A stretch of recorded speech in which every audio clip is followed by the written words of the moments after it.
Le cours de l'histoire. Xavier Mauduit.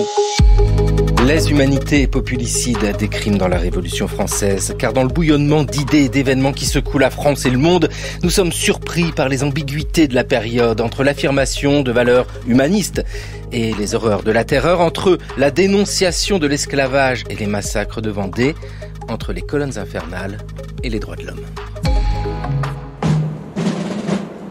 L'Assemblée nationale reconnaît et déclare en présence et sous les auspices de l'être suprême les droits suivants de l'homme et du citoyen. Les hommes naissent et demeurent libres et égaux en droit. Les distinctions sociales ne peuvent être fondées que sur l'utilité commune.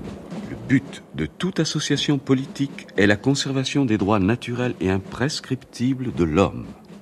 Ces droits sont la liberté, la propriété, la sûreté et la résistance à l'oppression. Nul homme ne peut être accusé, arrêté ni détenu que dans les cas déterminés par la loi et selon les formes qu'elle a prescrites. Pierre Constant qui nous lisait la Déclaration des droits de l'homme, celle de 1789. Bonjour Anne Roland-Boulestreau. Bonjour Xavier. Vous êtes professeur d'histoire moderne à l'Université catholique de l'Ouest. Quand j'évoquais ces ambiguïtés de la Révolution française, c'est aussi ce qu'on appelle l'historiographie, c'est écrire l'histoire de la Révolution. Pendant longtemps, c'était beaucoup très pour ou très contre. Et puis après, il y a la parole des historiennes, des historiens.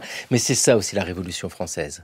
Exactement, c'est toute cette contradiction avec une France en révolution, en réforme sociale, politique, religieuse, et puis la réception de cette nation, et en particulier, alors moi je m'intéresse plutôt au territoire de l'Ouest, cette réception de ces réformes dans l'Ouest de la France. Oui, on peut mettre les pieds dans le plat tout de suite. Vous êtes l'autrice d'un ouvrage intitulé « Les colonnes infernales, violence et guerre civile en Vendée militaire ». C'est publié chez Payard avec cette question. Et on le sent bien, comment qualifier ce qui s'est passé en Vendée pendant la Révolution? Alors vous utilisez le mot « guerre civile » et puis il y en a d'autres évidemment dans votre ouvrage.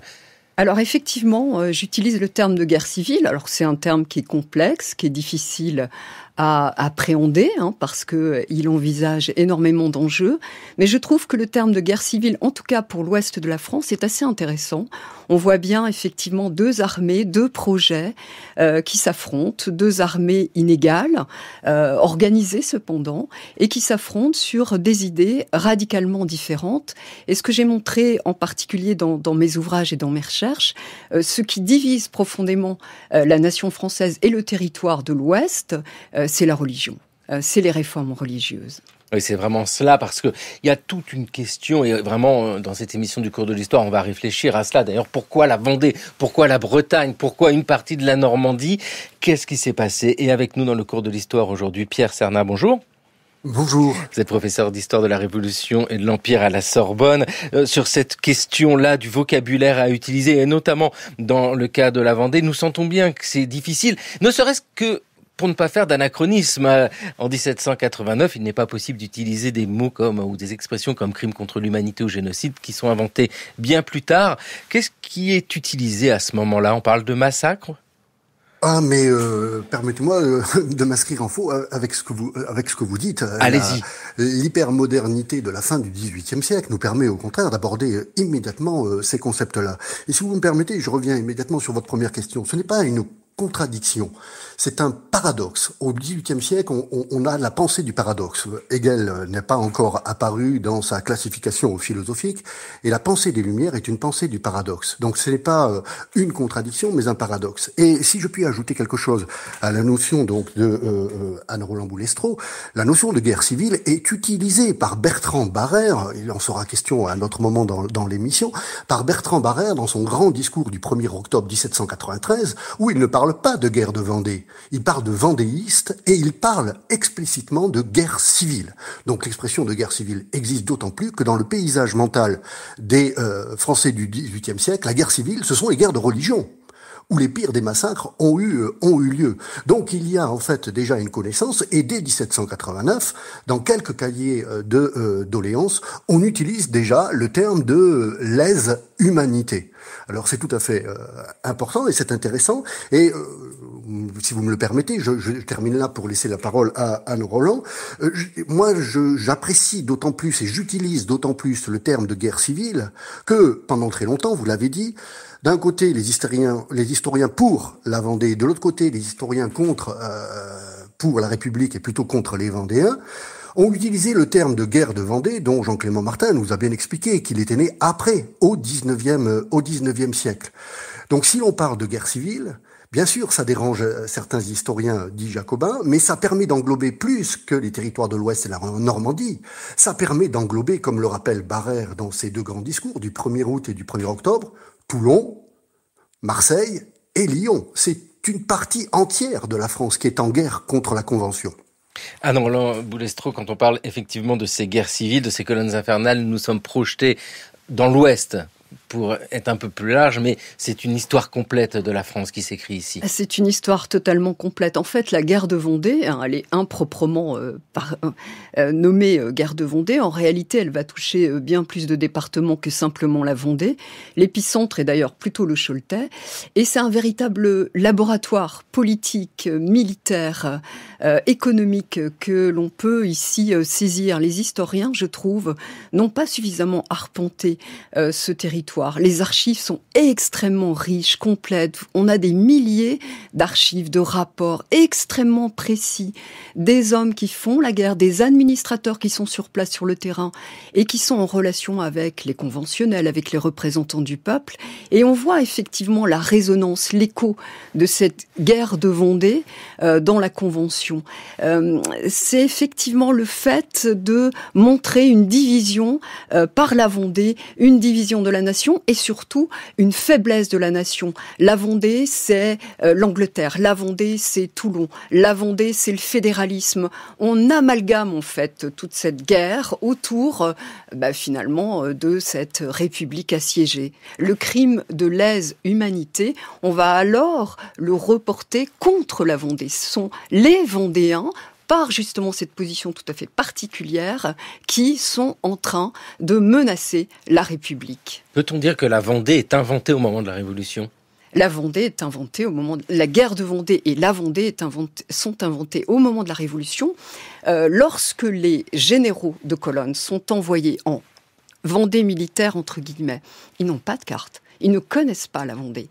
Et en fait, la Vendée est un concept, une idée qui va petit à petit s'enrichir au fur et à mesure de ces colonnes infernales, de cette guerre de Vendée. Pierre Cernat. Oui, c'est tout à fait précieux ce que nous apporte Anne Roland dans ces deux ouvrages très beaux qui ont été publiés chez Fayard. Et elle permet d'étudier de façon concrète, de façon précise et matérielle l'histoire de Vendée en Vendée. Il y a une autre histoire de la guerre de Vendée que je connais un petit peu qui se déroule à Paris. Fondamentalement, la Vendée va prendre cette importance et cette dimension tragique parce qu'elle est aussi le miroir, pas simplement en Vendée, mais à Paris, des luttes fratricides entre les révolutionnaires eux-mêmes. C'est-à-dire qu'à partir du moment où les Girondins sont incapables de résoudre la crise de la Vendée, à partir du moment où les montagnards sont incapables et subissent la pression des sections populaires qui veulent toujours plus de sévérité, toujours plus de violence contre la Vendée, on a un double front qui se construit entre la matérialité réelle, concrète du front en Vendée et l'enjeu politique que constitue la Vendée. D'ailleurs, Barrère le dit, le 1er octobre, la Vendée est inexplicable. C'est ce que vient de dire Anne Roland. Elle est encore plus à Paris. On ne connaît pas la Vendée. On ne sait pas ce qu'est la Vendée. Donc, Barrère, pour justement défendre les députés, parle des divisions entre les généraux, entre les militaires, pour rendre compte de l'inexplicable, c'est-à-dire que plus de 6 mois après le début de l'insurrection, les armées républicaines sont encore en situation de faiblesse, voire de défaite à Saumur en septembre 1793. Et puis, c'est vrai que ces archives nous permettent aussi de suivre au ras du sol, j'ai presque envie de dire au ras du sang, ces colonnes infernales, ces soldats, ces généraux, les administrateurs sur le terrain, et comment ces administrateurs et ces généraux parlent de la Vendée à la Convention nationale et nourrissent finalement toutes ces tensions, toutes ces haines, on peut le dire, toutes ces discordes politiques. Et ces discordes sont parfois des discordes familiales. Qu'est-ce qui ne sera pas facile ? La guerre oblige la République à lever par conscription 300 000 soldats. Je dois en trouver 3 000 dans le département. En effet, ce ne sera pas facile. D'autant que le printemps arrive Et après les moissons. Mais qui parle de moisson quand la patrie est en danger? Il nous faut une armée nationale, une armée populaire. Le peuple est invincible parce qu'il se bat pour ses idées. Oui. La guerre sainte. Non. Toute l'âme de la nation en un seul corps. Déjà tout petit, tu dévorais tous les livres de ma bibliothèque. Mais es-tu certain que tes idées d'aujourd'hui se trouvaient déjà dans Diderot, dans Voltaire, ou même dans Spice froid de Rousseau? Parker, vous nous préparez des bains de sang. Philippe Noiret, Lambert Wilson, dans le film Chouan en 1987 de Philippe de Broca. Pierre Cernat, pour bien saisir ce qu'est la Vendée, il y a ces idées à mettre en avant. La déclaration des droits de l'homme, nous l'avons évoquée, celle de 1789. Bien sûr, vous avez parlé de crimes de lèse-humanité. De quoi s'agit-il ? Alors, oui, c'est un concept clé dans mon travail. L'expression, il faut comprendre trois gradations dans les crimes du politique, tels que, parce qu'on se trouve dans l'ordre du monde politique, tel que on le conçoit dans l'espace mental qui est celui des conventionnels, des députés, des représentants de la nation. Avant 1789, le crime ultime, il faut le redire, parce que sans connaître l'ancien régime, on ne comprend rien à la Révolution. Le crime ultime, c'est le crime de lèse-majesté. Il faut commencer à partir de ce crime-là. C'est le crime de lèse-majesté, donc, et l'affaire de Damiens en 1757, qui a vu l'exécution horrible à la suite de la tentative de l'assassinat de Louis XV, l'a remis dans l'actualité des Lumières. Ensuite, en 1789, va apparaître, avec la naissance de l'Assemblée nationale constituante, le concept de lèse-nation. Et c'est le crime ultime en termes politiques, donc celui de lèse-nation qui va fonctionner jusqu'à la naissance de la République en septembre 1792. L'expression va disparaître. Et puis, avec la Constitution de 1793, va se reposer le paradoxe, donc, auquel on faisait référence, donc, qui est celui de « mais qui est citoyen dans la République ?» Et si nous sommes conscients et cohérents avec nous-mêmes, nous devons accorder la citoyenneté à tous les habitants de la France. Et que je sache, l'empire colonial existe comme étant une partie intégrante de la France. Donc à partir de ce moment-là, donc, va se mettre en place en fait toute une réflexion sur l'intégration du plus possible de citoyens, alors qu'il y avait des citoyens actifs, des citoyens passifs, donc dans l'esprit des conventionnels qui sont en 1793 au pouvoir et les montagnards qui vont rédiger la Constitution. Ainsi, l'article 18 de la Déclaration des droits de l'homme dit « Nul ne peut se vendre ni être vendu, La personne est une propriété inaliénable. Donc, on a déjà cette idée que la République va naître en réglant le problème de l'esclavage. Et c'est le 16 Pluviose de l'an 2, le 4 février 1794, que va être votée l'abolition de l'esclavage. Dans le débat qui suit pour établir le texte du décret, c'est un proche de Danton, les proches de Robespierre ne participent pas à la conversation, c'est un proche de Danton qui s'appelle Thuriot, qui va en fait émettre l'idée que intégrer du jour au lendemain près de 400 000 esclaves, directement du statut d'esclave au statut de citoyen, implique que certains ne font plus partie de la nation. Qui ? Les propriétaires d'esclaves, qui sont des émigrés. Et Thuriot dit, ils commettent un crime de lèse-humanité. Le concept est énoncé pour la première fois dans le cadre positif de la rédaction de la loi de l'abolition de l'esclavage. Désormais, la République a cet outil qui est la lèse-humanité, qui est donc la limite absolue donc du crime le plus grave contre la République, interdire à qui que ce soit de devenir citoyen. Avec la question de l'individu, Anne Roland-Boulestro, en écho à ce que vient de dire Pierre Cernat, ce n'est pas la même chose de viser un individu pour un crime et de viser une population dans son ensemble sans savoir qui a commis exactement quoi. C'est tout l'enjeu aussi de la réflexion qu'on doit avoir en s'intéressant à la Vendée. Et on l'a dit à d'autres départements. Exactement, c'est toute la difficulté aussi de ces conventionnels devant une insurrection qu'ils ne comprennent pas, qu'ils ne connaissent pas. Et la déshumanisation des Vendéens va permettre aussi de de livrer une grille de lecture un peu dramatique, tragique, où on va parler des rebelles de la Vendée, des brigands de la Vendée. Et on voit bien qu'effectivement, en utilisant ces termes, on les met hors de la cité et ce sont les ennemis qui assiègent cette cité. La déshumanisation, elle va prendre plusieurs formes. C'est effectivement des hordes de barbares qui sont aux portes ou dans la nation. C'est également une image glaçante de la chasse. On fait non pas la guerre, mais la chasse. Et vous avez des généraux de colonne, comme par exemple le général Huchet, qui assume tout à fait cette posture, qui est pourtant bien éloignée de celle d'un militaire sur le terrain. Ça va être aussi l'image de la maladie, le charbon, le cancer qui grignote, la peste, la rage également. Donc vous voyez, il y a un vocabulaire, une palette de vocabulaire pour déshumaniser alors une population sans le dire, bien entendu. Résultat des courses, c'est qu'effectivement c'est une guerre à outrance, une guerre à mort. Le général en chef Turreau lui-même, une fois les colonnes largement passées, dira que c'était une guerre infernale. Oui, ces colonnes infernales, l'expression elle-même marque les esprits, s'inscrivent dans une histoire. Vous nous avez dit, Anna Lamboulestro, que la religion est l'élément explicatif de ce soulèvement. D'ailleurs, mais pourquoi la Vendée ? Parce que l'ensemble du territoire est baigné de religion à ce moment-là. Qu'est-ce qui se passe de particulier à cet endroit-là ? Alors, Pierre l'a dit tout à l'heure, ça n'est pas seulement la Vendée, vous avez des oppositions d'autres départements.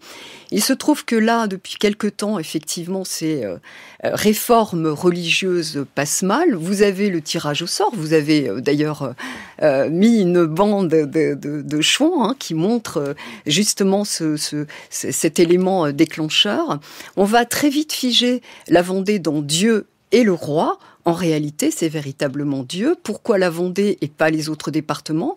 C'est parce que en Vendée, dans cette zone-là mal connue, il n'y a pas de troupes encore, pas de troupes militaires. Et au fur et à mesure, finalement, il va y avoir cette petite guerre, cette guerre du bocage, où vous avez des Vendéens qui vont petit à petit se constituer et bien s'organiser, contrairement à ce qu'on pense. C'est pas du tout des insurgés qui ne sont pas organisés autour de chefs. Et puis, en face, petit à petit, les républicains vont développer des moyens, mais ils mettent du temps, ils vont mettre des mois avant de saisir véritablement les enjeux de cette Vendée pour mettre fin à cette guerre. Pierre Cernal, j'ai posé une question, je pense que les gens du passé se la posaient aussi au moment des événements, mais que se passe-t-il dans ces territoires ? Alors, c'est bien de rappeler que non, ce n'est pas seulement la Vendée, parce que ça couvre d'autres territoires, vous l'avez bien dit, jusqu'à Toulon. Oui, je crois que en plus donc des travaux et des éclairages très précieux sur ce qui se passe de façon concrète en Vendée, je crois qu'il faut remettre la Vendée dans un contexte plus large, qui est en fait celui de la culture de guerre. La culture de guerre à la fin du XVIIIe siècle, qui est en fait très développée, dans un double sens qui lui aussi est un paradoxe, et qui est né de la première guerre mondiale, si vous me le permettez, la guerre de 7 ans. Pourquoi revenir à la guerre de 7 ans, 1756-1763 ? Eh bien parce que sur les périphéries des métropoles, et la Vendée est une périphérie, mais là cette périphérie s'appelle le Canada et les colonies américaines, on va essayer des guerres nouvelles, on va tester des guerres nouvelles qui sont particulièrement cruelles et très violentes. C'est ce qu'on appelle la petite guerre. Cette petite guerre fait de tirailleurs où on n'est plus en champ de bataille. Et ces officiers qui arrivent en Vendée connaissent ces techniques de petite guerre qui sont très violentes, très brutales. Ils les ont apprises aussi grâce aux Indiens. Et on a toute une génération d'officiers qui arrivent là et qui vont en fait appliquer ces méthodes-là. Il y a une culture de guerre, et cette culture de guerre, elle s'occupe aussi d'une politique de la guerre. Ce n'est pas pareil. Il y a une politique de la guerre, c'est-à-dire qu'il faut expliquer, comme vous le dites, qu'est-ce qui se passe dans la tête de ces gens-là ? Barrère le dit, Barrère comprend qu'il faut donner un sens politique à ce qu'il sait. Il se passe des massacres, il se passe des tueries en Vendée. Barère le sait. Et pour faire accepter cela, c'est la preuve qu'il n'y a aucune intentionnalité contre la Vendée qui n'existe pas donc avant qu'elle s'insurge, Barère évoque, il le dit devant la Convention nationale, la Vendée est le Palatinat de la République. Ça, c'est une phrase essentielle. Le Palatinat de la République, ça parle à tout le monde. Ça fait référence aux ravages et aux sacs du Palatinat en 1674, puis en 1689 par Turenne et Louvois, où les armées de Louis XIV ont détruit, ont mis à sac, ont pillé militairement et ont agressé de la façon la plus violente des populations civiles. Mais Barère dit, le Palatinat de la République, ça veut dire qu'il a véritablement conscience qu'il se passe des choses très graves en Vendée, contraires aux droits des gens, mais il le dit lui-même, la guerre tue la vertu et tue l'humanité, c'est dans son discours, donc il faut pas le saucissonner, il faut le lire en entier, et en même temps, donc, Barère dit, oui, mais notre Palatinat, il a un sens, il ne sert pas la tyrannie, il va servir la République. Alors bien sûr, on peut y croire ou ne pas y croire, mais toute la rhétorique de Barère est de donner du sens politique à la culture et à la politique de guerre qui est dans tous les esprits à la fin du XVIIIe siècle. Oui, puis Barère, avocat, manie bien les mots, homme de son temps, il connaît parfaitement la littérature de réflexion des philosophes, mais il est Tarbes, il connaît pas la Vendée comme bien d'autres. Et puis, c'est une bonne image de ce qui se passe. Barère, député partout, à la fin, il fait les différentes assemblées, député à la Convention, mais c'est là que les choses se décident avec des gens qui ne connaissent pas ce qu'il y a sur le terrain. Ce sont des éléments à prendre en compte aussi au moment où l'on commence à réfléchir à ces colonnes infernales. On envoie des gens tuer d'autres gens, mais sans savoir ce qui se passe vraiment là-bas. Alors en fait, au départ, il y a un plan. Le plan Turreau, il est simple, il est presque simpliste, c'est-à-dire vous avez des colonnes assez restreintes en fait, à peu près 2000 hommes. En réalité, certaines colonnes n'auront que 500 hommes. Et ces colonnes doivent pousser les rebelles petit à petit et surtout doivent rafler les grains, les bestiaux, parce qu'à l'époque, on a ces besoins-là. Il faut savoir que contrairement à ce qu'on pense, la, entre guillemets, Vendée militaire est une région assez riche en culture de seigle, de céréales et en bestiaux. Donc c'est ça tout l'enjeu du plan Turreau. Ça n'était pas finalement d'encercler la Vendée par des fortins, c'était de l'investir méthodiquement en pensant ainsi que les rebelles allaient s'enfuir. C'est méconnaître évidemment le bocage, c'est méconnaître le marais et c'est méconnaître cette petite guerre. Sur le papier, le plan est absolument bien huilé. En réalité, au bout de 2 jours, c'est terminé, le plan est déjà obsolète. Et c'est méconnaître aussi la population qui est là et qui attend pour les accueillir. Je ne pris pas le temps d'attacher mes jupes. Je sortis de la chambre, les tenant à la main et courant de toutes mes forces. Je trouvai dans la cour une vingtaine de faucheurs. Je leur criai, mes amis, ce n'est pas le moment de travailler, mais de vous battre.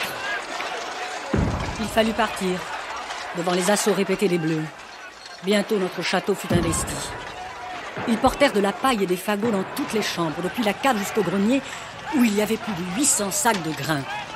Quoique les patriotes se plaignissent de mourir de faim, ils détruisirent tout, mirent le feu et se retirèrent.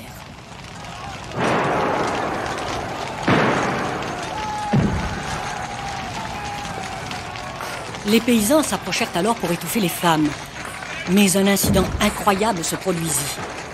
À mon mariage, on avait préparé un très beau feu d'artifice qu'on n'avait pas pu tirer à cause de la maladie de mon grand-père.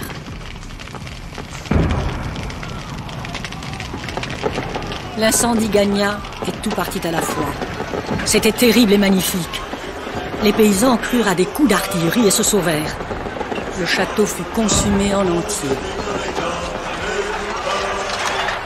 Nous n'avons qu'une peur au monde, c'est d'offenser notre Seigneur. Nous n'avons qu'une peur au monde, c'est d'offenser notre Seigneur. Les mémoires de la marquise de la Roche-Jacquelin. Nous étions ici avec la voix de Caroline Claire. Dites-nous, Anne Roland-Boulestreau, qui est la marquise de la Roche-Jacquelin ? Alors la marquise de la Roche-Jacquelin, elle connaît mal la Vendée. C'est une femme qui habite à la cour, qui vit à la cour. C'est une femme qui appartient à la grande aristocratie et qui se retrouve en Vendée, qui a des péripéties, qui va vivre des péripéties assez incroyables. Elle est mariée avec Lescure, un des chefs militaires vendéens les plus importants. Et finalement, elle va faire une expérience de la guerre civile comme jamais.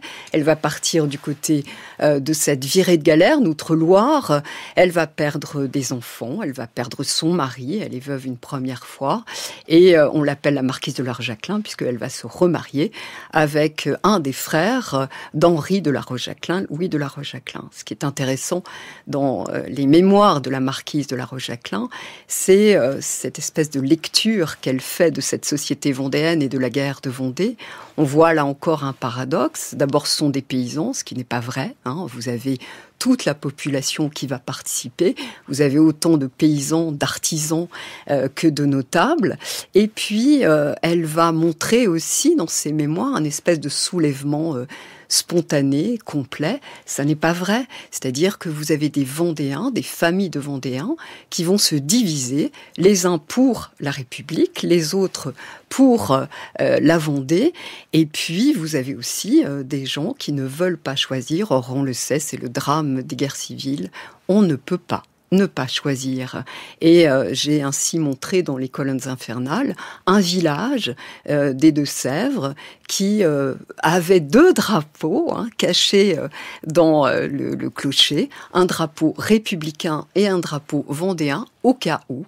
Et malheureusement pour ces villageois, les républicains, la colonne arrive, fouille le clocher, trouve les 2 drapeaux et fusille la population. Parce que il y a de cela aussi dans ce moment-là, c'est le côté épopée, mais la marquise de la Roche-Jacquelin, dans ses mémoires, le montre très bien. Vous l'avez dit, elle est née à Versailles. Elle a connu la cour et en plus, elle meurt sous le Second Empire. Ce sont des destins incroyables, comme la virée de galère qui conduit jusqu'à Granville depuis la Vendée. Le rôle de ces femmes, Pierre Cernat, dans cette guerre civile qui touche, et on ne le dira jamais assez, pas seulement la Vendée, mais toute la France, est très important. Oui, alors c'est tout à fait juste dans la mesure où, une fois de plus, je reviens avec ce qui est la guerre à outrance, selon l'expression de Carnot. Il faut comprendre aussi, à défaut de justifier ou de s'en faire l'avocat, là n'est pas le problème, que les armées de la République vont de mal en pis à ce moment-là, donc dans la mesure où les défaites s'accumulent. Je parle de l'été 93. Et donc à ce moment-là, la République est objectivement perdue. Après, on a pu réécrire comme on voulait l'épopée glorieuse des armées républicaines, le 93 de Hugo, entre autres. Mais c'est exactement le contraire que vivent les conventionnels et l'ensemble de la population qui restait fidèle à la République. Ils vivent dans la terreur d'être submergés. Et dans cette préoccupation, dans cette peur, les femmes vont jouer un rôle tout à fait essentiel des deux côtés. Soit parce qu'elles sont exclues, soit parce qu'elles sont incluses dans les troupes. D'ailleurs, on revient à ces 2 discours de Barère. Barère le dit, tout est ennemi en Vendée, de 6 ans à 66 ans, et, dit-il dans la même phrase, les femmes ont la vedette. Les femmes ont la vedette. C'est dans le discours de Barère, en Vendée. Ça veut dire que les soldats, effectivement, ne détestent rien de plus que les civils qui se mettent à faire la guerre. Et n'importe quelle armée, en face de n'importe quel civil qui prend les armes contre des hommes qui sont en uniforme, risque de périr de la manière la plus féroce qui soit. Donc en fait, on a une population qui est soulevée de la Vendée au sud-ouest de la France, bien étudiée par Valérie Soto-Casin, qui repart vers le sud-est, à peu près 60 départements, donc, et qui remonte jusqu'à Lyon. Ce n'est pas toute la France qui est soulevée contre la Vendée, contre la Convention, sinon la France aurait perdu tout simplement la guerre contre la première puissance économique du monde, l'Angleterre. Mais les armées françaises s'organisent aussi. Rien n'a été intentionnel. Tout est improvisé, comme le démontre bien Anne Roland. Tout est fait sur la conjoncture d'un jour à l'autre. En attendant, tout voudrait être organisé. Et dans le même discours dans lequel il dénonce la présence des femmes dans les armées vendéennes, Barère revient sur un détail, mais moi qui me semble important, il faut exclure les femmes des armées de la République. D'ailleurs, c'est un des articles du décret qui est suivi, le 1er août 1793, qui dispose que désormais, les femmes ne font plus partie des armées républicaines. Bon, ça veut dire que, en réalité, les femmes ont continué à se battre dans la République, si on est obligé de revenir sur le décret de mars 1793, et ça veut dire que la République tente de donner un ordre à cette guerre qu'elle ne comprend pas et qu'elle doit affronter. Et la présence d'un côté des femmes et l'absence des femmes exclues de l'autre est, à mon avis, tout à fait révélatrice de la façon dont on comprend la politique de la guerre. Et puis une guerre très particulière, Anne-Roland Boulestreau. Quand Pierre Cernat nous dit, en écho au discours de Barère, tout le monde de 6 à 66 ans. Et quand je vous entends nous expliquer qu'on déshumanise complètement cet ennemi-là, mais ça veut dire détruire potentiellement l'ensemble d'une population. Donc c'est une guerre civile, mais qui n'est pas basée sur l'opinion affirmée d'autres personnes. 66 ans, on regarde pas, on n'interroge pas les gens avec ces colonnes infernales. Non, effectivement, c'est-à-dire que tout le monde dans la Vendée, à partir du moment où vous avez une population civile qui est restée sur ce territoire vendéen, eh bien Franck Castel, qui est représentant du peuple sur place en Anjou, considère que finalement ces civils sont tout autant coupables que ces rebelles de la Vendée, et s'ils ne sont pas réfugiés ni à Nantes ni à Angers, eh bien c'est qu'ils sont coupables, eux aussi, de lèse-nation. Et oui, parce que c'est cela, ces colonnes infernales. Nous parlons beaucoup de la Vendée, mais grâce à vous deux, Pierre Cernat, à Roland Boulestreau, nous comprenons que c'est toute la France qui est impliquée dans cette histoire-là, une histoire de guerre civile, une histoire de lèse-humanité. Le vocabulaire est compliqué, nous allons le dérouler parce qu'il y a d'autres mots aussi, il y a des populicides dans cette histoire-là, et puis aussi toute la question du génocide. Monsieur Charette a dit à ce danse-ni, Monsieur Charette a dit à ce danse-ni, mes amis, le roi va ramener les fleurs de lys. Prends ton fusil Grégoire, prends ta cour de pourboire, prends ta vierge d'ivoire. Nos messieurs sont partis pour chasser la perdrix. Monsieur Charette a dit à ce Montfort, Monsieur Charette a dit à ce Montfort, frappez fort, le drapeau blanc défend contre la mort. Prends ton fusil Grégoire, prends ta cour de pourboire, prends ta vierge d'ivoire. Nos messieurs sont partis pour chasser la perdrix. Monsieur Charette a dit à ce Clisson, Monsieur Charette a dit à ce Clisson, le canon fait mieux danser que le son du violon.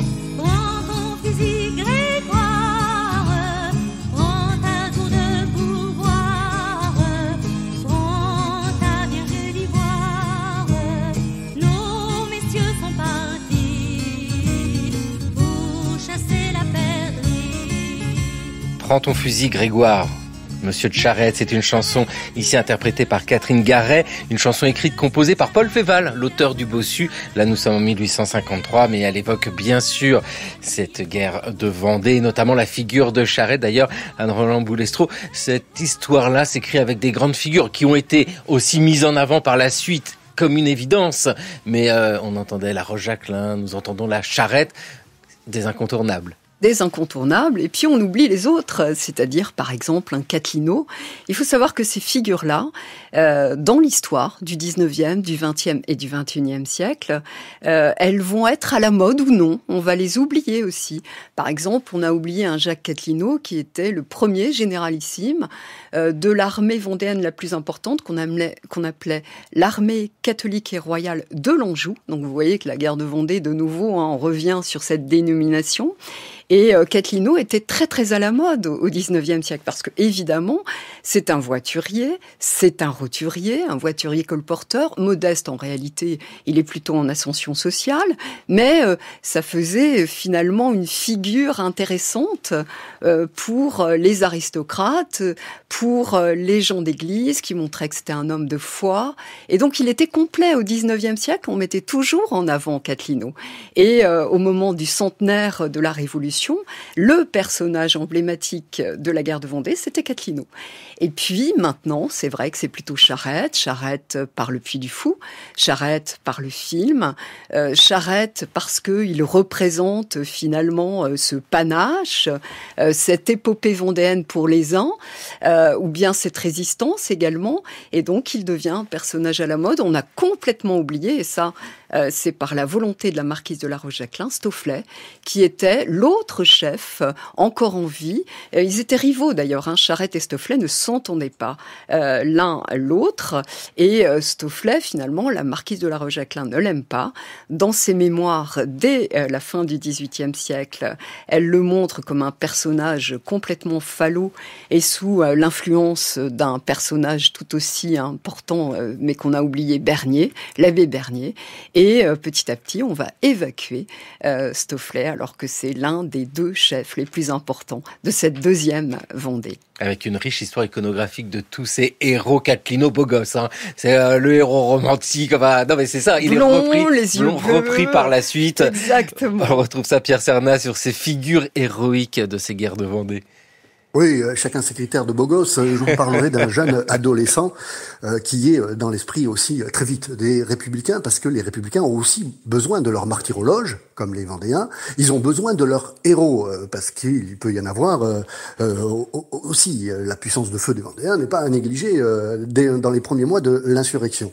Et elle arrive à auxir des centaines de soldats républicains. Parmi eux, donc, le jeune Barras, que David va représenter de façon tout à fait merveilleuse, cet éphèbe nu qui serre les cuisses et qui tient sur son cœur une cocarde et une lettre qu'il envoie à sa mère. Les deux ultimes valeurs du soldat patriote, et ici on a le jeune tambour, donc qui est le symbole de cette république, sont réunis dans l'amour de la patrie et l'amour filial, donc, et la dévotion, donc, à ces deux vertus typiquement républicaines. Et si Anne Orlan démontrait à quel point, au moment du centenaire, donc en 1889, il y a toute une allégorie vendéenne qui se développe, il y a toute une statuaire républicaine qui va aussi développer dans de nombreuses villes de France le thème du jeune Barras, du jeune tambour tué par les Vendéens. Mais on a aussi une autre forme de mémoire. Je voudrais insister sur une mémoire moins visible, pas simplement celle des héros réels, mais des héroïnes de papier. Par exemple, Hélène Toulongeon, la femme du premier grand historien de la Révolution, qui écrit ses Nouvelles de Vendée en 1801, qui est le récit d'une réconciliation entre une Vendéenne qui a été condamnée à mort et, selon le canon du romantisme naissant, elle est sauvée par un gendarme républicain. Ou bien nous avons le roman de Madame Gacon-Dufour, qui est La Grenadière, et qui raconte là encore l'histoire d'une femme noble qui se convertit aux idées républicaines, qui suit son frère dans les armées républicaines dans le pays chouan, et qui par sa bonté, sa compréhension des enjeux des deux partis, arrive à réconcilier un village avec les idéaux républicains par sa parole, par ses qualités féminines de douceur, par son éducation. Donc on a aussi des personnages moins visibles, parfois des personnages de fiction, mais qui ont aussi constitué un autre visage de la Vendée, qui était aussi pas celui de la guerre permanente, pas celui du populicide, mais celui très vite dans la conscience républicaine de la réconciliation. Le mot a été prononcé, populicide. D'où vient-il d'ailleurs ce mot? Qui le construit, qui l'utilise au moment de la Révolution? Anne-Roland Boulestreau.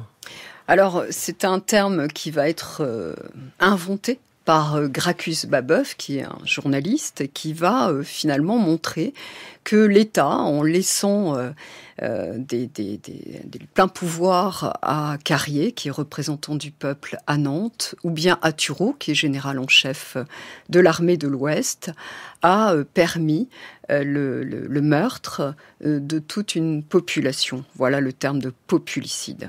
Parce que c'est vraiment cela dont il est question. La réflexion a lieu au moment des événements avec ce vocabulaire utilisé alors, lèse-humanité, populicide. Mais dans un contexte tout à fait particulier, puisque nous sommes après la mort de Robespierre et nous sommes au moment où la Convention est en train d'instruire le procès de Carrier, justement le représentant du peuple à Nantes, et on espère bien par ce procès et par cette condamnation, qu'on ne parlera plus de ces crimes et de la Vendée. C'est-à-dire, c'est une façon... Il faut bien comprendre qu'on est à ce moment-là, en octobre 1794, à la Convention, à la recherche de solutions, parce que si les républicains savent qu'ils vont gagner la guerre de Vendée, pour autant, ils savent qu'il y a un coup et qu'il est temps de proposer une pacification, pas une paix, mais une pacification. Et d'une certaine manière, Carrier, c'est le pendant monstrueux de la terreur provinciale, et on va instruire le procès pour qu'ensuite on ne parle plus de ces événements. La pacification, c'est l'amnistie, mais c'est aussi l'amnésie. Carrier, ce sont les mariages républicains, c'est ça Alors, effectivement, c'est toutes les noyades de Nantes. On pense qu'il y a eu au moins 5000, voire peut-être 9000 noyés de façon abusive, c'est-à-dire sans qu'il y ait de registre d'écrou, sans qu'il y ait véritablement de procès. On n'a pas forcément toutes les listes, bien sûr, de ceux qui ont été noyés, mais aussi guillotinés. Là, cette fois, on a les procès des commissions militaires. Voilà, on attachait un homme, une femme et on les jetait dans la Loire et ça faisait les mariages républicains. Sur tout ce vocabulaire utilisé, nous l'entendons, il est complexe parce que désigne-t-il, dénonce-t-il la chose? Pour bien saisir la chronologie, Anne-Roland Boulestreau, ces colonnes infernales sont actives au début de l'année 1794 surtout. Et ensuite, ça reste, c'est la pacification, mais ces soldats sont toujours présents. Alors c'est toujours difficile effectivement de dater la fin précisément des colonnes infernales. Ça commence le 21 janvier 1794 et on voit bien évidemment la charge symbolique de cette date. La mort du roi Louis XVI, la mort du roi Louis XVI et donc l'anniversaire. Et puis finalement il y a un paroxysme de la violence jusqu'en avril-mai 1794. Des dizaines de milliers de populations de Vendéens tués. Et puis à ce moment-là, la Convention tente une première déflation du conflit, en mutant d'abord Turreau à Belle-Île, et puis ensuite en le rappelant à Paris, en le mettant en prison. Mais pour autant, les colonnes sont toujours présentes, elles sont de plus en plus cantonnées dans des bastions, mais il y a encore des marches.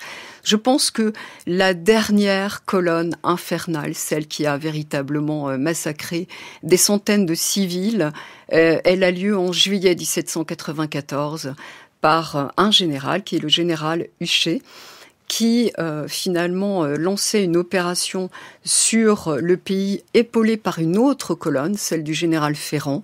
Vous avez à peu près 5000 hommes, 2500 d'un côté et 2500 de l'autre. C'est très intéressant pour l'historien parce que on voit à quel point il est difficile de retenir les hommes quand ils commencent à tuer, à piller. Et on voit un général Ferrand complètement dépassé par ce qui se passe dans la colonne voisine de Huchet et qui sait que de toute façon, il ne pourra pas retenir ces hommes dans ce pillage et dans ce massacre. Ouais, parce que les massacres sont connus à Paris, sont commentés, bien sûr, vous l'avez évoqué, Gracchus Babeuf, l'utilisation du terme populicide. Pierre Cernat, c'est important toujours, surtout au moment d'étudier la Révolution, la chronologie va particulièrement vite, de bien recontextualiser chaque propos utilisé. Oui, tout à fait. Je vous remercie de ce souci épistémologique qui était essentiel. Car sinon, un meurtre devient un crime devient un massacre devient une tuerie, et une tuerie devient un génocide. Et donc, en réduisant tout au même, on efface la gravité et le tragique de chaque situation. Vous posiez les questions et merci d'avoir construit le dialogue entre humanité et déshumanisation, voire sauvagerie. Je crois que c'est très important parce que ce que vient de dire Anne Roland sur l'incapacité de certains officiers à contrôler leurs hommes, ou du moins la difficulté ou la réalité de ce qu'est le combat homme à homme ou terre à terre, comme l'étudie au plus près des fusils et des baïonnettes Anne Roland, est d'autant plus important que, une fois de plus, à Paris, on sait qu'il se passe des choses qui sont graves. Carrier a fait tout cela, mais il a été rappelé. Tous les représentants en mission qui ont exagéré ont été rappelés selon les conditions donc de communication de l'époque. Et ce sont les mêmes qui veulent se venger et qui redoutent tous ces députés qui ont abusé de leur pouvoir, qui vont organiser en grande partie le 9 Thermidor. Barrère est tellement conscient qu'il se passe des choses atroces dans la Vendée qu'il revient plusieurs fois sur le terme humanité dans ses discours, en disant, alors on peut ricaner évidemment, mais n'empêche qu'il le dit, et c'est inscrit dans le marbre de l'histoire, qu'il faudra déporter les populations d'enfants, de femmes et de vieillards avec humanité. Alors on peut dire, ça ne s'est pas fait comme cela avec humanité. N'empêche que le député qui représentait le comité de salut public l'a dit. Il dit même, c'est la preuve que ce n'est pas toute la Vendée, ni toute la population de la Vendée, qu'il faudra dédommager les citoyens qui sont restés fidèles en Vendée. Preuve qu'il ne faisait pas l'amalgame entre tous les Vendéens. C'est inscrit dans les décrets de la loi. Alors le terme populicide, il est passionnant parce que là, on en voit une instrumentalisation idéologique qui est faite ces dernières années, en décontextualisant complètement la façon dont l'invente Babeuf. Et les propos de Anne Roland sont lumineux. Babeuf est à l'extrême gauche de l'échiquier politique. Et Anne Roland l'a dit de façon lumineuse, il essaie d'attaquer Carrier en tant que représentant, bien sûr, il le déteste, et il déteste aussi les pouvoirs des généraux. Donc il y a à la gauche radicale de l'échiquier politique une pensée politique qui consiste à inventer une sorte d'hyper-démocratisme qui sera le projet politique de Babeuf. On se méfie des députés, on se méfie des représentants, ils doivent être constamment contrôlés par la population, sinon ils peuvent déraper et abuser de leur pouvoir. Mais on se méfie encore plus des généraux.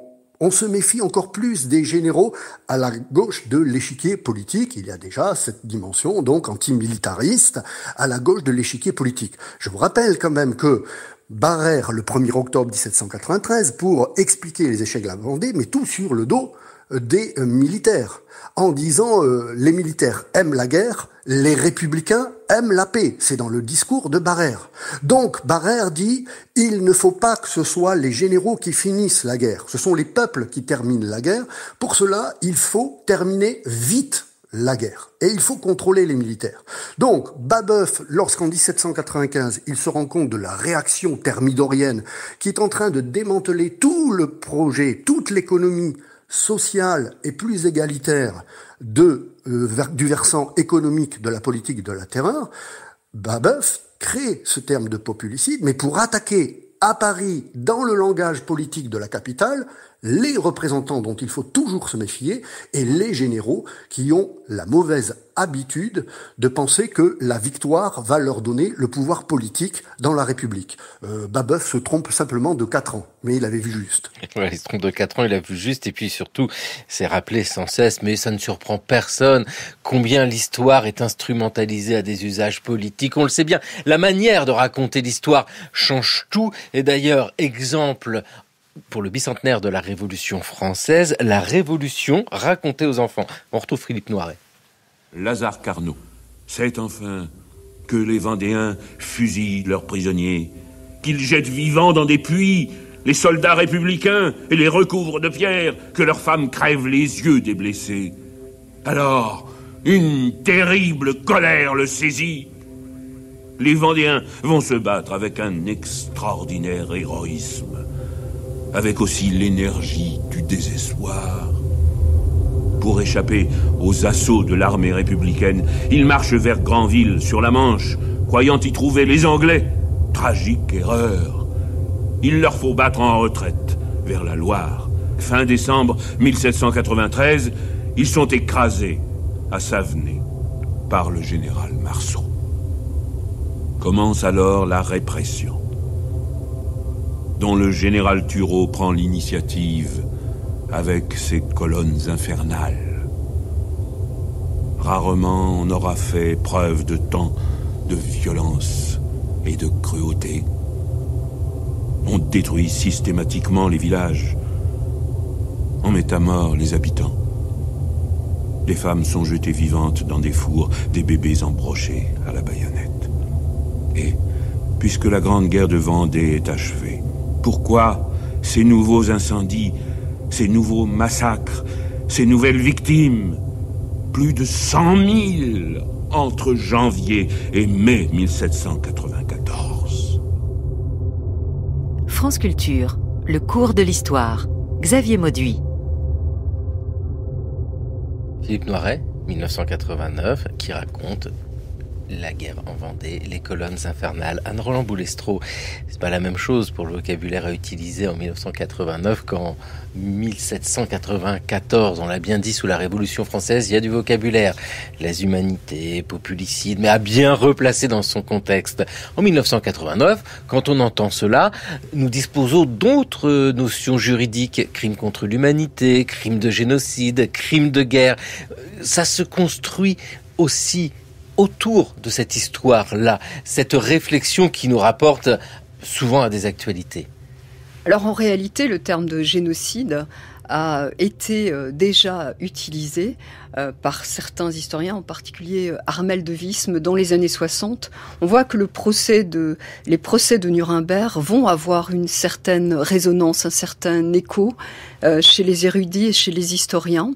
Et puis c'est Reynald Séché qui, au moment du bicentenaire de la Révolution, va lancer le terme, va le mettre sur le devant de la scène, le terme de génocide. Génocide vendéen. Le terme apparaît ici. Très discuté, évidemment, Pierre Sernin, l'utilisation de ce terme de génocide vendéen. Et c'est pas parce que c'est une notion anachronique, c'est pas du tout la question. C'est plus sur la réflexion de la portée d'un tel mot pour désigner ce que d'autres, notamment vous, Anne-Roland Boulestreau, qualifiez de guerre civile. Pierre Sernac, vous en pensez quoi, vous, de ce débat-là ? Ben, écoutez, d'abord, avançons avec modestie. Je ne suis pas un spécialiste de guerre de Vendée. Et je m'en réfère donc à ce que je considère comme les deux historiens les plus qualifiés de nos jours pour nous éclairer, pas simplement dans le champ universitaire, mais parce qu'ils travaillent sur des sources directes, parce qu'ils ont travaillé sur les documents, donc que ce soit les documents civils ou les documents du service historique de la Défense. Je parle évidemment donc de Jean-Clément Martin et ses deux livres fondamentaux en 1987 et en 1989 sur l'invention de la Vendée, puis sur la construction de la mémoire traumatisée de la Vendée, et votre invité, ma collègue et amie Anne Roland.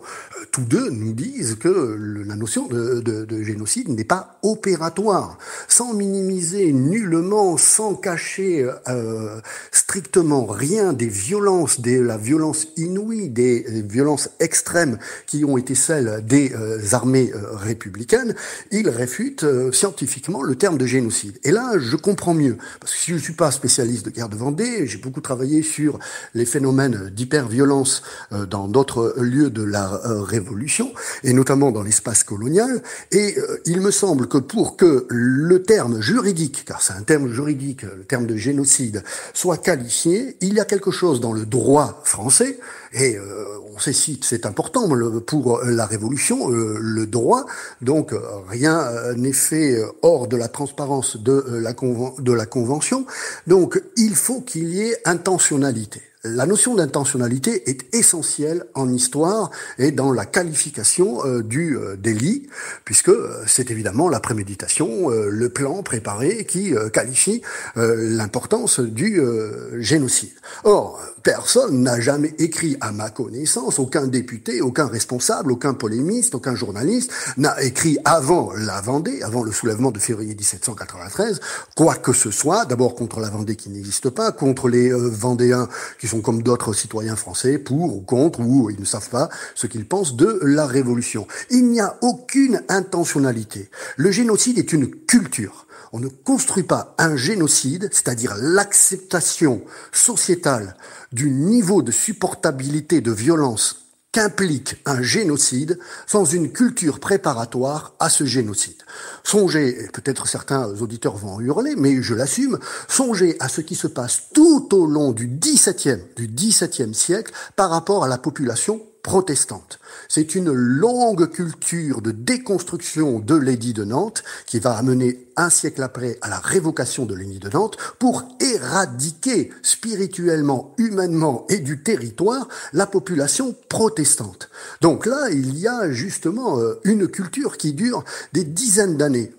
Jamais la République n'a été dans cette pratique-là. Les propos de la leçon donc que donne Philippe Noiret sont tout à fait éclairants. Oui, les Vendéens se dirigent vers l'Angleterre. Mais que faites-vous si vous êtes capable de dire ça? Tout le tragique du violon derrière et du trémolo dans la voix magnifique de Philippe Noiret sont pour moi, en tant qu'historien, anéantis par cette phrase-là. La France est en guerre, dans une seconde guerre de 100 ans. On a un peu trop, là encore, focalisé, arrêté l'histoire entre 1789 et 1799. Depuis le règne de Louis XIV, la France est en guerre contre l'Angleterre pour l'hégémonie mondiale. Et tout d'un coup, cette machine est bloquée par une région de France. Cette politique mondiale et globale est bloquée par une région de France. Le secret est bien là. Les Vendéens allaient chercher l'appui de l'ennemi de la nation, l'ennemi de la patrie, l'ennemi de la République, l'Angleterre. Et vous inscrivez ça... Quand vous êtes en guerre et que une partie de la population va vers l'ennemi. Vous inscrivez ça dans un contexte de guerre avec cette particularité pour la Vendée de guerre civile, Roland Boulestroux. Donc dès lors, ce mot de génocide, ce qu'a dit Pierre Cernat est très clair, c'est cette longue préparation qui nécessite d'être existante pour qu'il y ait génocide qu'il n'y a pas là en Vendée. Pour autant, à chacune ou presque à chacune de mes conférences, j'ai la question de génocide vendéen. C'est-à-dire que il y a aussi derrière ce mot une part importante de mémoire et de sentiment d'injustice, d'occultation de la part de certains, même s'ils ne sont ni royalistes ni catholiques convaincus. Le fait qu'on a l'impression qu'on occulte la Vendée parce qu'il y a la République, la Révolution française, et que cette Vendée est hors programme scolaire, hors université, ce qui n'est pas vrai, tout à fait. Et puis, pour l'université, certainement pas. Pour l'éducation nationale, je rappelle quand même que mes collègues du secondaire ont très peu d'heures de cours pour traiter de l'Empire et de la Révolution. Donc, il y a un sentiment d'injustice, en fait, et d'incompréhension face à cette souffrance des victimes de la Vendée. Quand vous êtes sur le terrain, vous avez quasiment tous les villages qui ont des cimetières des martyrs, des croix des martyrs, croix des massacres, etc. Donc il y a une réalité de cette guerre de Vendée qui fait qu'on ne peut pas ne pas la regarder en face. Et c'est mon travail aussi d'expliquer ce qu'est un génocide et ce qu'est une guerre civile. Et c'est très important ce que vous venez de dire là, ne pas nier la violence, ça on le sait bien, et ne pas nier aujourd'hui le ressenti. Et expliquer. Et d'ailleurs, Pierre Cernat, en lien avec la Révolution française et avec vos travaux, il y a un crime contre l'humanité, c'est l'esclavage. Aujourd'hui, c'est un crime contre l'humanité.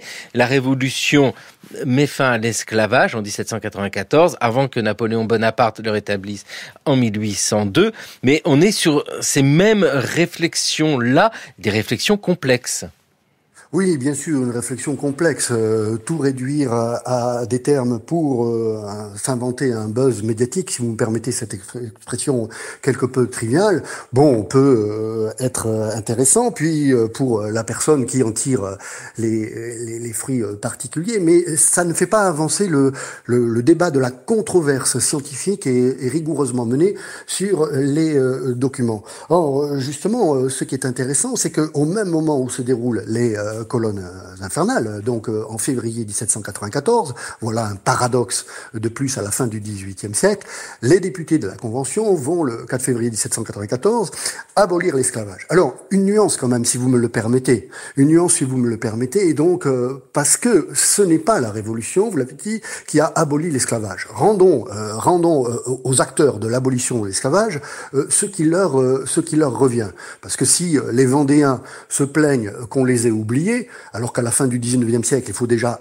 un livre entier pour construire la bibliographie sur l'histoire de Vendée, et dans les années 60, il faudra 2 volumes entiers pour rendre compte de la bibliographie sur l'histoire de Vendée, sur laquelle on n'a jamais cessé d'écrire. Que devraient dire nos compatriotes des îles d'outre-mer, et que devraient dire nos amis haïtiens? Dans ce cas, c'est bien pire, comme mémoricide et comme oubli de leur histoire. Ce n'est pas la Révolution qui abolit l'esclavage, ce sont les esclaves à main armée, qui conquièrent leur liberté.